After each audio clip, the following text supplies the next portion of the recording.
समस्या समाधान परक वीडियोस की श्रृंखला है ये P1 बैच के लिए। बाकायदा ये पेड बैच था, लेकिन 1 अप्रैल से इसके वीडियोस निरंतर ओपन कर दिए गए हैं आनंद IAS फ्री चैनल पर। मैं डॉक्टर आनंद प्रदीक्षित, रिटायर्ड असिस्टेंट कमिश्नर और IAS समकक्ष रैंक है ये, जिससे मैंने रिटायरमेंट लिया। आगरा में पोस्टेड था मैं।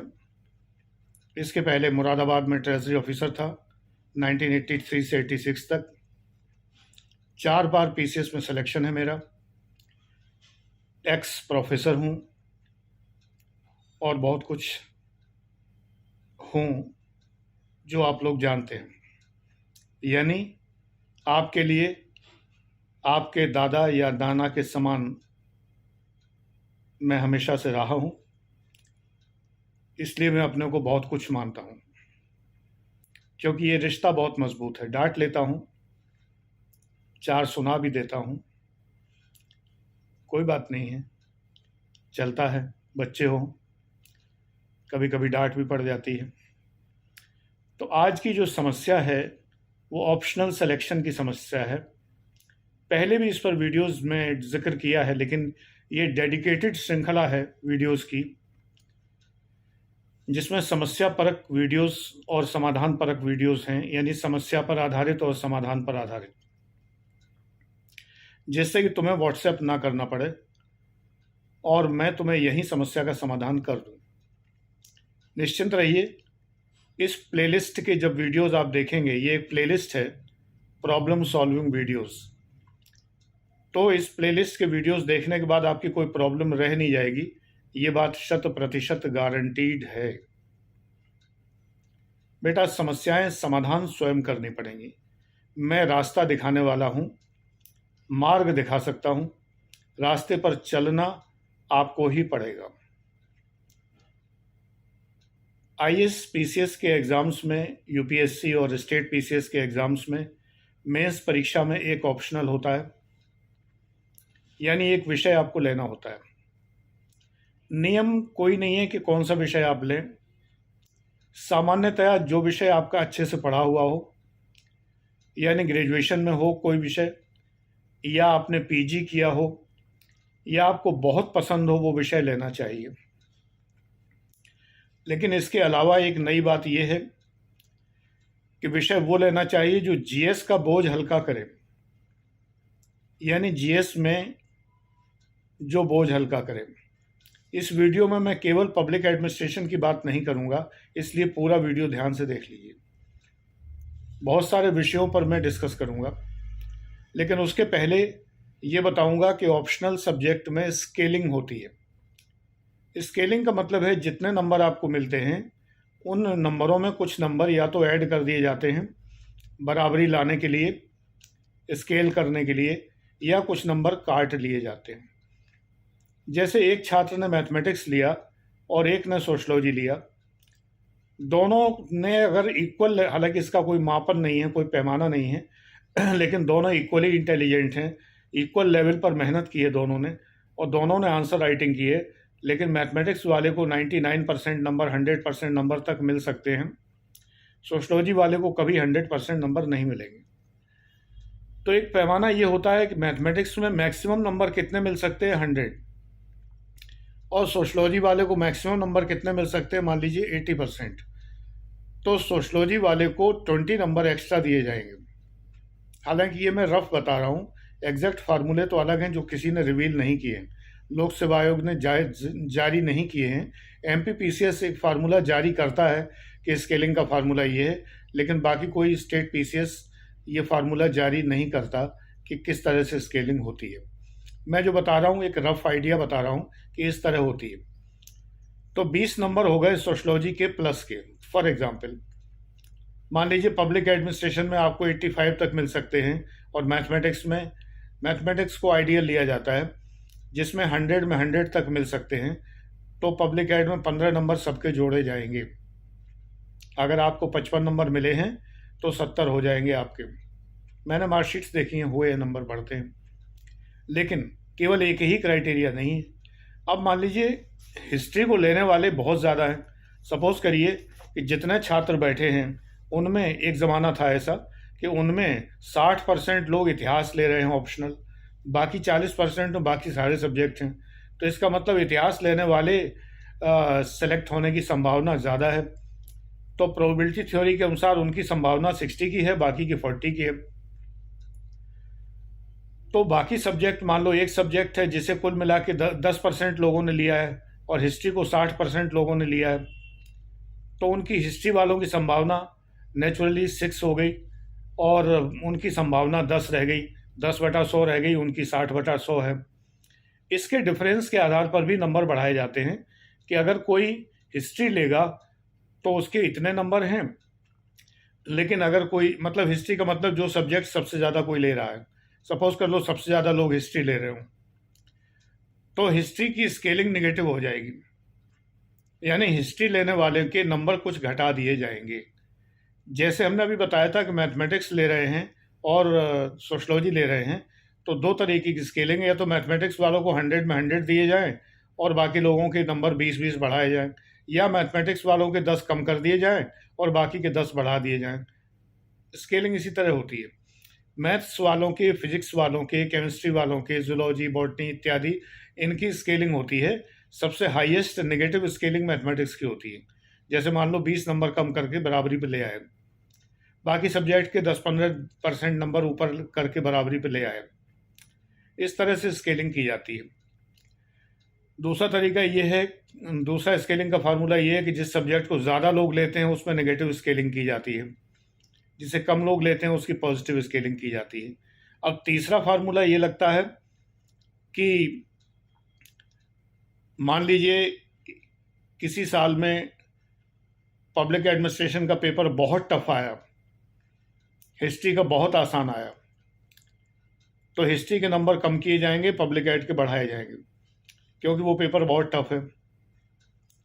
इसलिए तो किसी सब्जेक्ट की स्केलिंग का मतलब ये है कि वो सब्जेक्ट मैथमेटिक्स की तुलना में उसमें नंबर पाने की संभावना कितनी है, इसके आधार पर उसमें कितने नंबर जोड़े या घटाए जाएंगे, या उस सब्जेक्ट में ईज ऑफ गेटिंग 100% मार्क्स कितनी है। जैसे फिजिक्स में मान लो 90% हो, केमिस्ट्री मान लो 80% हो, मैथमेटिक्स में 100% हो, तो इसके आधार पर इसमें नंबर कम किए जाएंगे। बाकी सब्जेक्ट में मैथ्स के कंपैरिजन में देखते हुए नंबर बढ़ाए जाएंगे। जनरली जिन सब्जेक्ट में नंबर बढ़ाए जाते हैं, ऑब्जर्वेशन से है ये, वो सब्जेक्ट हैं sociology, public administration, political science, psychology. History में आजकल नंबर घटाए जाते हैं क्योंकि हिस्ट्री को बहुत लोग लेते हैं, इसलिए हिस्ट्री में नंबर घटाए जाते हैं। हिस्ट्री को मैथमेटिक्स की तुलना में नंबर तो बहुत कम मिलते हैं, तो मान लो हिस्ट्री में पॉजिटिव स्केलिंग सपोज कर लो 40 की आई, मान लो कि पॉजिटिव स्केलिंग 40 की मतलब है कि सपोज कर लो कि 40 की नहीं 20 नंबर की आई, मतलब हिस्ट्री में अगर आपको 60 नंबर मिलते हैं तो 60 की बजाय आपको 20 नंबर ऐड करके 80 नंबर कर दिए जाए, क्योंकि वो मैथ्स की तुलना में टफ है और मैथ्स की तुलना में नंबर कम मिलते हैं। लेकिन हिस्ट्री को इतने लोग लेते हैं कि उसमें मान लो कि 30 नंबर घटाए जाने हैं, तो 20 बढ़ाए गए, 30 घटाए गए, यानी कि 10 घटाए गए, तो टोटल हिस्ट्री की स्केलिंग हो गई -10 की।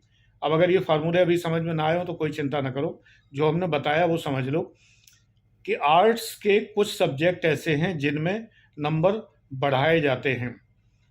एंथ्रोपोलॉजी में नंबर बढ़ाए जाने की बात मैंने सुनी है, मैंने अपनी आंखों से मार्कशीट नहीं देखी है, लेकिन इन 4 विषयों की मार्कशीटें मैंने अपनी आंखों से देखी हैं किसी एक साल में। ज़रूरी नहीं कि किसी एक साल में पॉजिटिव स्केलिंग हो तो अगले साल में भी पॉजिटिव रहे, हो सकता है नेगेटिव स्केलिंग हो जाए। अच्छा, अब स्केलिंग के आधार पर ऑप्शनल का सिलेक्शन करने में थोड़ा सा ध्यान देना चाहिए। अगर आप पब्लिक एडमिनिस्ट्रेशन लेते हैं, साइकोलॉजी लेते हैं, सोशियोलॉजी लेते हैं, पॉलिटिकल साइंस लेते हैं, तो आपके नंबर बढ़ेंगे तो अच्छी बात है। मैथ्स लेते हैं, physics, chemistry, zoology, botany, engineering, mechanical, civil, electrical, तो नंबर काटे जाएंगे, क्योंकि उसमें 100% मार्क्स आने की संभावनाएं बहुत ज़्यादा हैं। उन सब्जेक्ट को ज़्यादा लोग नहीं लेते हैं तो इसलिए नंबर कटेंगे नहीं, लेकिन ये है कि नंबर इसलिए कटेंगे कि 100% नंबर आने की संभावना ज़्यादा होती है। ये कैलकुलेशन मेरे ख्याल से आपकी समझ में आया होगा। अब political science public administration, psychology और सोशलॉजी, इनमें जीएस में कौन हेल्प करता है? सोशलॉजी केवल जीएस फर्स्ट पेपर में हेल्प करता है और सोशल ज्योग्राफी में हेल्प करता है। बाकी संभवतः सोशल इकोनॉमी में हेल्प करता है थोड़ी सी।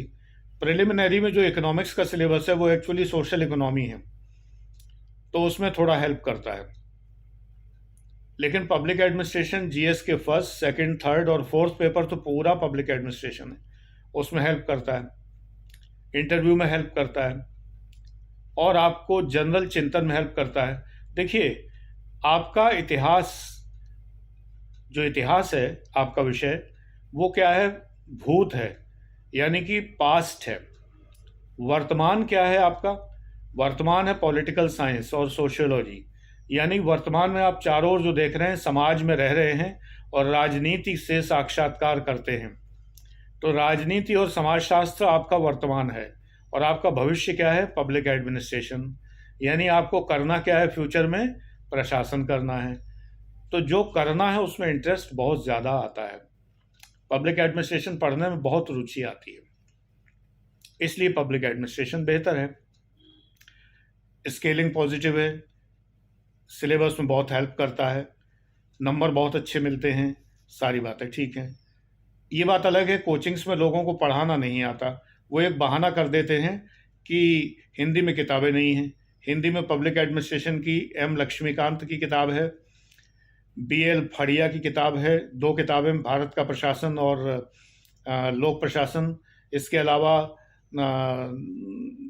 श्री राम महेश्वरी की किताबें हैं, महेश्वरी की कई किताबें हैं, एसआर महेश्वरी की बहुत सारी पुस्तकें हैं। सुरेंद्र कटारिया की हिंदी में, ये जो अभी हमने बताई ये सब हिंदी इंग्लिश दोनों में है। सुरेंद्र कटारिया की सिर्फ हिंदी में प्रशासनिक चिंतक है। अशोक कुमार दुबे की प्रशासनिक विचारधाराएं हैं, 21वीं सदी में लोक प्रशासन है, सिर्फ हिंदी में। इसके अलावा सुरेंद्र कटारिया की एक पुस्तक और है ऑर्गेनाइजेशंस पर, वो सिर्फ हिंदी में है। उस पुस्तक का नाम है संगठन और अर्थव्यवस्था, वो पुस्तक सिर्फ हिंदी में अवेलेबल है। हिंदी समिति की शायद पब्लिश्ड किताब है वो, या नहीं, हिंदी माध्यम कार्यान्वयन निदेशालय दिल्ली की किताब है वो, तो वो किताब है हिंदी में। एक से एक लाजवाब किताबें हैं। तो फड़िया लक्ष्मीकांत तो हैं ही, अवस्थी एंड महेश्वरी हैं, श्री राम महेश्वरी की भारतीय प्रशासन है, तमाम किताबें। विक्रम सिंह की सिर्फ हिंदी में, सिर्फ इंग्लिश में किताब अवेलेबल है, बहुत ज़्यादा अच्छी अब नहीं रही है। जवाहर बुक डिपो ने हिंदी में उसका अनुवाद किया था, लेकिन वो चौपट अनुवाद है। रोमकी बसु और मोहित भट्टाचार्य इंग्लिश में हैं, बहुत अच्छी पुस्तकें हैं, लेकिन हिंदी में जवाहर बुक डिपो ने अनुवाद करके इतना चौपट कर दिया, इतनी खराब हिंदी की है उसकी अनुवादकों ने, और प्रकाशक की गलती ये है कि मिसप्रिंट बहुत ज़्यादा है। जवाहर बुक डिपो की प्रकाशित किताबें जितनी भी हैं उनमें मिसप्रिंट बहुत ज़्यादा है, बहुत ही ज़्यादा है, इसलिए वो किताबें बर्बाद हैं। लेकिन हिंदी में जितनी किताबें हैं पब्लिक एडमिनिस्ट्रेशन के लिए पर्याप्त हैं। राजनीति विज्ञान के लिए सूद की प्रशासन, वो राजनीतिक विचारधाराएं, राजनीतिक चिंतक की किताब है, जेपी सूद की, 4 भाग में है वो, इकट्ठा 1 भाग भी आता है। इसके अलावा एडी आशीर्वादम की किताबें हैं, गांधी जी राय की किताबें हैं, बीएल फड़िया की किताबें हैं, दोनों की, यानी कि इंटरनेशनल रिलेशंस की, पीएसआईआर आप लोग ज़्यादा कहते हैं ना, अब कि political science and international relation, उसको भी पीएसआईआर कर दिया, कनॉट प्लेस को सीपी कर दिया। तो पीएसआईआर में पीएस की भी हैं और आईआर की भी हैं, बीएल फड़िया की बहुत किताबें। इसके अलावा वीएन खन्ना की किताबें हैं, इंटरनेशनल रिलेशन की बहुत सारी पुस्तकें हैं, हिंदी में सब अवेलेबल हैं पॉलिटिकल साइंस की। तो पॉलिटिकल साइंस सबसे कम जीएस में हेल्प करता है, सबसे ज़्यादा जीएस में हेल्प करता है सोशियोलॉजी, वो पब्लिक एडमिनिस्ट्रेशन, उससे कम जीएस में हेल्प करता है सोशियोलॉजी, उससे कम पॉलिटिकल साइंस, और साइकोलॉजी तो बिल्कुल भी हेल्प नहीं करता, लगभग ना के बराबर।